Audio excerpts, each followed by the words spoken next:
Hello and welcome to episode 16 of Ryan and Robin Wrexham, where today we start our second season in the Championship after the disappointment of missing out in the playoffs. We got so close. We had Conor O'Malley doing a stupid mistake that if that hadn't happened, we would have gone through to the final. And then we lost on penalties, and any of those penalties are saved leading up to the one that we missed, we probably would have won. So it's obviously very disappointing that we didn't manage to, and as a result we're in the Championship again. Now, the fact that we didn't get promoted means our reputation didn't go up at all. We're still on 2.5 star, which is national reputation, and that's not great for making signings. We've really struggled to get back in the numbers that we had last season. So we're currently selling Jamie Cumming, which perhaps should suggest that we are making or have made a signing in that position. Someone I have mentioned before. If we have a look at the transfer history, you can see on the out we've actually made £6 million this season. Actually, it might be even more because, if we have a look here, we actually sold Thomas O'Connor to Middlesbrough for 3.3 million. That's 1.6 million per season. So just two instalments, one already paid, one coming up next season. He's gone to Middlesbrough for 3.3 million. And if we then look at the other outgoing, Marjan Najdovski has gone to Burnley, and he went for £6 million. So 5 million up front, 1 million in a year's time. And somehow he got a work permit, despite the fact that every time I tried to apply for one, it was being turned down. I guess maybe just he played enough games in Australia. I'm not quite sure how it works with which leagues work for getting work permits for you. But we made a really nice profit. He never played a game for us, but we made £6 million of profit from him. And if he ever gets sold, then we'll get extra money in as well. So Patrick Roberts, we've signed from Sunderland on a free. He is costing about 14,000 a week, so quite a lot for a player of his ability. We then also signed Tashan Oakley-Booth from Huddersfield on a free. It's not outstanding, but we just needed to get a few players in through the door on permanence. We then got Ted Mengi on loan. He's 3-star current ability with 3.5-star potential. Isaac Hansen-Arowen's come back. He's 4.5-star now. I don't know if he's actually improved all that much since we had him last. And then Harvey Rutherford, also from United, 3-star. Not amazing, not great first touch, not good passing, not good finishing, but he's got really nice acceleration and pace, very nice agility, and some decent dribbling. So he's a bit of a one-trick pony, but we'll see what we can do with him. He's going to be a backup, really. I don't think he's going to be a long-term player for us. We then signed Lucas Noche from Man City. He's only got 9 heading for someone who's 188 centimetres, which is a bit odd. But yeah, he's got 15 jumping reach, so at least that's not an issue. He is going to play as a no-nonsense centre-back, which I don't really like as a role, but that's what they wanted, and we would have had to pay a lot more for him per week if we hadn't gone for that. We then also signed Tom Bloxham on loan from, I want to say, Crystal Palace, yeah. And he is 3.5-star ability, 4-star potential. He's a target man, so he's 197 centimetres, very good jumping reach and heading, which should be useful for us, I think. He's not an outstanding player by any stretch, but he is a Championship level player, and that hopefully gives us another option up front, because we were a little bit short. And then we brought in Toby Savin as our goalkeeper, and he has cost us £1 million. He was at Accrington, then went to Leicester for 2 million, then immediately sold to Sheffield Wednesday. That's within the same season he was sold for that much less. Wow, that's a poor deal from Leicester. And then we've signed him for £1 million. He was in the Sheffield Wednesday team that got relegated, but he was the best goalkeeper in League One on the Dream 11. So I thought we'll bring him in and hopefully he can do a good job for us. yeah, he's certainly going to be better than O'Malley, I think. O'Malley obviously has been a really good servant, and he's really useful to have around because he is a model citizen. But overall, it's yeah, we would have liked to get someone even better than Savin, but I think just because of our reputation, it's impossible to sign anyone really. So we have gone for lots of different players this summer. We went for Kobe Mainu again. We went for well, we did get back Garnacho actually, which is really nice. Good to see him back, and he is a Premier League level player. We also tried to get McNeil. We tried to get Nathan Wood.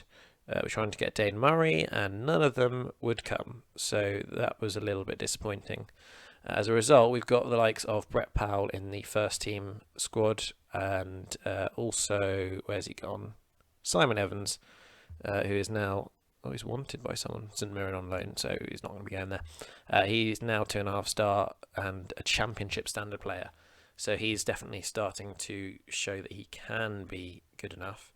But the slight issue with him is because he's an attacking midfielder and this formation doesn't really allow for one, we're having to play him as advanced playmaker in central midfield, which given the formation is a bit risky because you need a box-to-box and a ball-winning midfielder generally, or maybe a deep-lying playmaker, but he's definitely better as an advanced playmaker. So we'll see how that goes. If it's problematic, we'll have to work something out. I don't know if I'm going to sign anyone more because, as you can see, our wage budget is pretty stinky.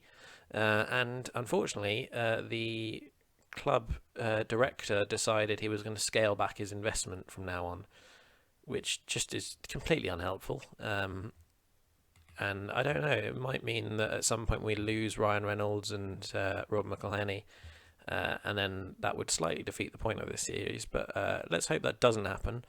But let's hope that we start to get a bit more money again, because we're not even getting that much money from our board as is. We are now in a decent, healthy bank balance because we've sold Nojdovsky, but they weren't giving us very much money. 35% of transfer revenue, so we sold him and got about £1 million up front, which just doesn't really help us sign anyone, particularly when he had no wage on him. But yeah, so we're currently predicted to finish 9th, so mid-table, so better than we started last season, but I don't think the loanees we've got this season are as good. Fulham are basically guaranteed to go up. They've got most of that team. And then it looks like Norwich have the other two players who are predicted 4th, so perhaps not as good as the Dream 11 would suggest. But yeah, we're going to have a difficult time here. It's not going to be easy at all to get promoted. For 20-1 odds, we've had worse than that before, and we've done it. So hopefully we can do it again. We don't need to win the league. I suspect Fulham are pretty much guaranteed to do that. But I hope that we can beat the likes of Bournemouth and West Brom to 2nd place, so we don't have to go through the playoffs, because I hate playing in the playoffs on Football Manager. So let's head straight into our first game, which is against Middlesbrough. It's away from home. And then we'll play Peterborough in the second game of the episode. The first 11 of the season, therefore, is made up of Savin as our new signing. Che Dunkley is captain today and starts in the centre of defence. That's because Mengi is injured at the moment. Bloxham was also injured, and as a result, Paul Mullin and Cole Whelan start up front. It feels like it's not really changed from last season, but we've lost quite a lot of our best players, so that is rather sad, because we also couldn't get Whittaker, because that would have cost like $45,000 a week, and we ain't paying that much. Tashan Oakley Booth starts as a ball-winning midfielder. He's not really suited to that, but we just don't have any options, so that's why he's there. We then got Rebchuk starting on the left with Lucas Noche partnering Dunkley in the centre of defence.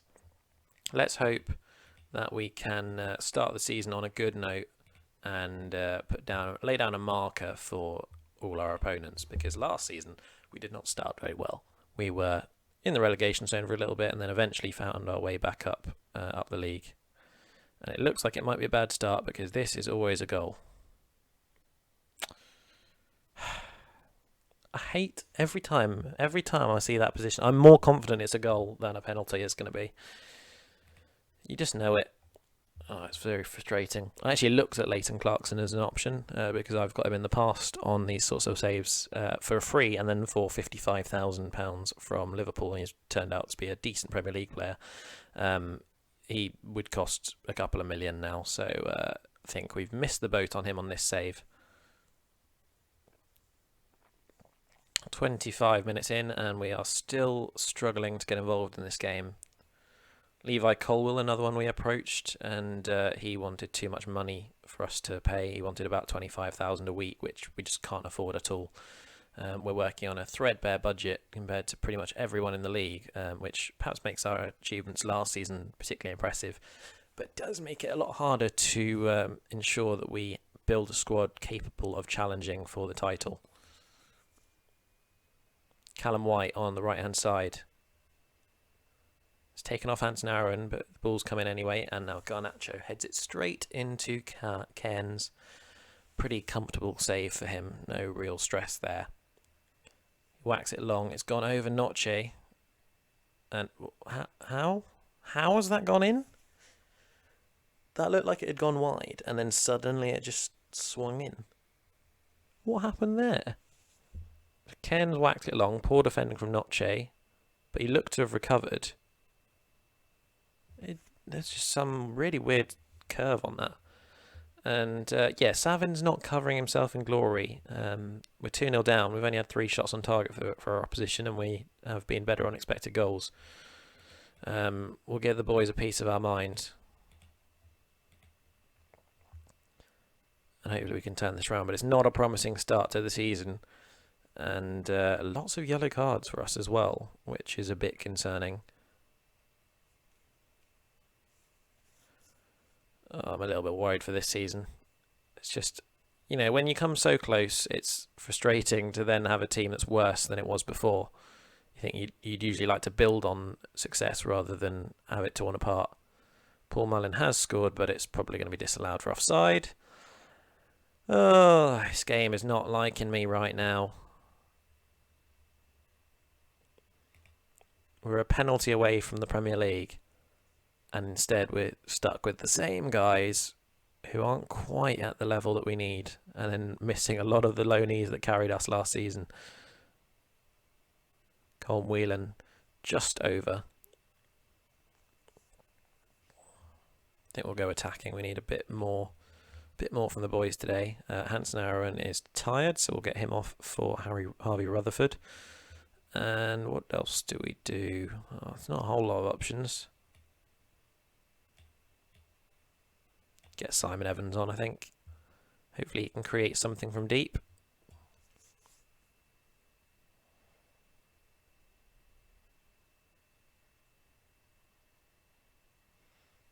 Rebchuk with a decent effort, but it's gone over.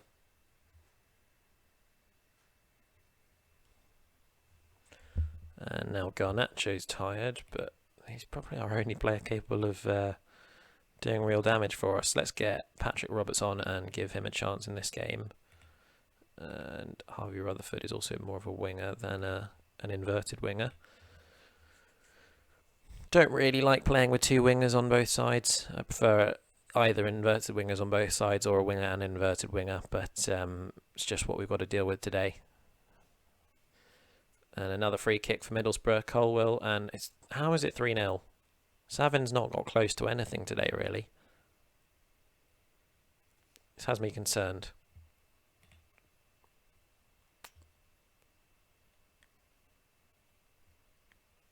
Not a good start to the season at all. I mean, we've completely dominated this game. We're losing 3-0. How has that happened? Just need better forwards, I think. But we can't afford to sign any. Oh, this is going to be a difficult season. Let's hope that we can get a better result this time than we did last time.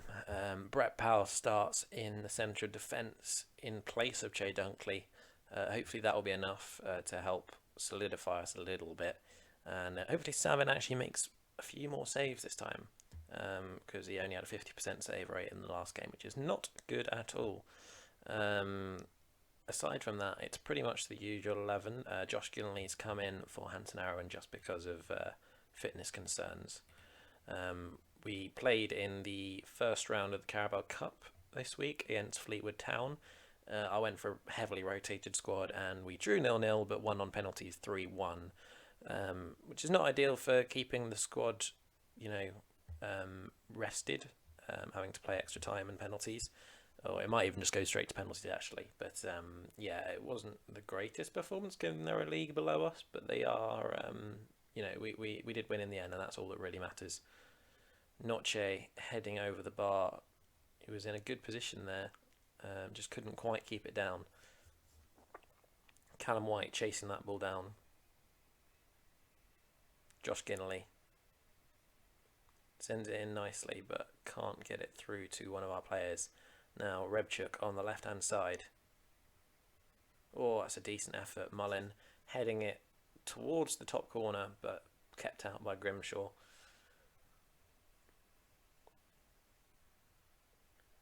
Again, we are controlling the game, just haven't quite found a breakthrough yet.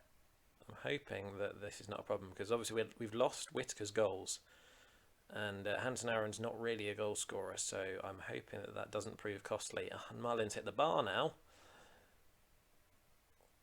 We often have a bad start to the season, not quite sure why that happens, but it is a bit frustrating.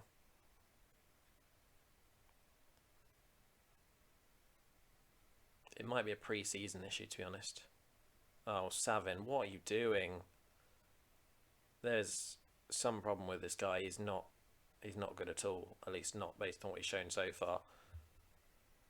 Oh, dearie me.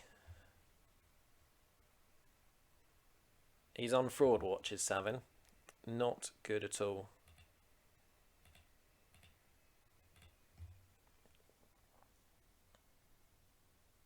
Come on, lads. Galbraith, free kick straight into the hands of Grimshaw.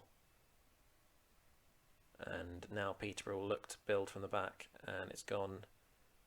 Headed well by Rebchuk actually, and finds Galbraith. Oh, as an option. Oh, Garnacho couldn't quite get there first.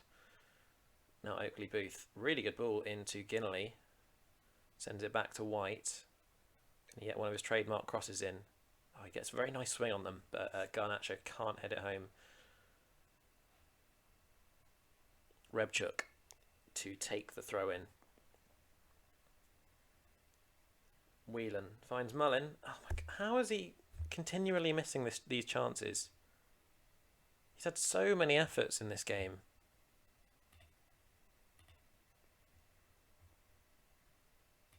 Let's go attacking.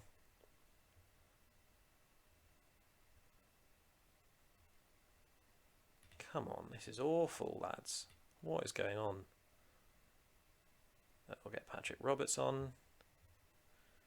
And I don't know, Simon Evans, I guess. And then we'll get James Maxwell onto the left back position. Come on, lads. Need a bit better than this. James Maxwell throws it into Galbraith and receives the return pass. Struggling to create an opening here. Galbraith going infield and then just whacks it from nowhere. What are you doing? Look at this. 18 shots, only 3 on target. That's awful.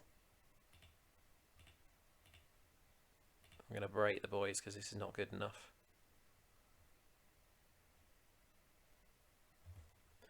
Grimshaw now into Simpson. Brett Powell heads it away. Evans finds... What a bowl! Oh, you haven't... We've scored twice this season. Both goals have been disallowed. Oh, he's an absolute mile offside. But Evans showing his passing range, just not necessarily his vision. And that's been an awful episode. Absolutely awful. We'll throw the water bottle. I haven't done that in this series yet. But we can't be starting seasons like this. If we want any chance of going up, we need to be better. This is not good enough. And it's very frustrating. We really, really need a good striker. But unfortunately, also, even... I don't think we'll be able to sign him because he's too much money. What level are you? Good EFL Championship. Yeah, I mean, I'd be interested, but we definitely can't get him. Because he's just going to cost too much and we have absolutely no money. As you can see here. Oh, this episode's not been good. This is problematic. The fact that we've had 3 games so far this season. Which league are in Shrewsbury in? So they're League 1. We've beaten them 5-0. So that shows we can do good stuff. But we need to do better. A 3-0 loss away where we actually controlled the game mostly, and then a 1-0 loss where we completely controlled it but just couldn't do anything going forward was not good. Let's hope that it improves over the course of this season, because otherwise we could be going down to League 1, and that would be a real hammer blow for the success of the series. Anyway, if you have enjoyed this episode, please do leave a like and subscribe to the channel, as it really helps me out. I hope to see you next time, but in the meantime, have a fantastic day.